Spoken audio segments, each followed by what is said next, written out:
મુખ્યમંત્રી ભૂપેન્દ્ર પટેલ પહોંચ્યા મહાકુંભ ત્રિવેણી સંગમમાં લગાવી ડૂબકી। ઉત્તર પ્રદેશના પ્રયાગરાજમાં મહાકુંભ ચાલી રહ્યો છે, જેમાં વડાપ્રધાન નરેન્દ્ર મોદી સહિતના દિગ્ગજો સંગમમાં પવિત્ર સ્નાન કરી ચૂક્યા છે। ત્યારે રાજ્યના મુખ્યમંત્રી ભૂપેન્દ્ર પટેલ મહાકુંભમાં પહોંચ્યા હતા। તેમણે સંગમ ઘાટ પર આસ્થાની ડૂબકી લગાવી હતી। મુખ્યમંત્રી ભૂપેન્દ્ર પટેલે પ્રયાગરાજમાં સૌપ્રથમ બડે હનુમાનજી મંદિરે પહોંચીને પૂજા અર્ચના કરી હતી। ત્યારબાદ તેઓ અરેલ ઘાટથી નૌકા માર્ગે સંગમ પહોંચ્યા હતા, જ્યાં સંગમમાં મુખ્યમંત્રી ભૂપેન્દ્ર પટેલે પવિત્ર સ્નાન કર્યું।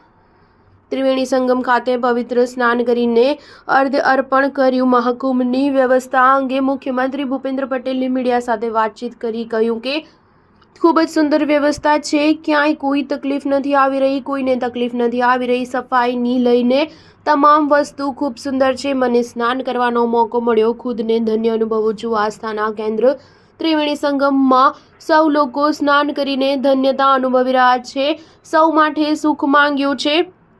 મુખ્યમંત્રી ભૂપેન્દ્ર પટેલે ત્રિવેણી સંગમ ખાતે બોટિંગનો આનંદ માણ્યો હતો। આ દરમિયાન તેઓ પક્ષીઓને ચણ આપતા જોવા મળ્યા હતા।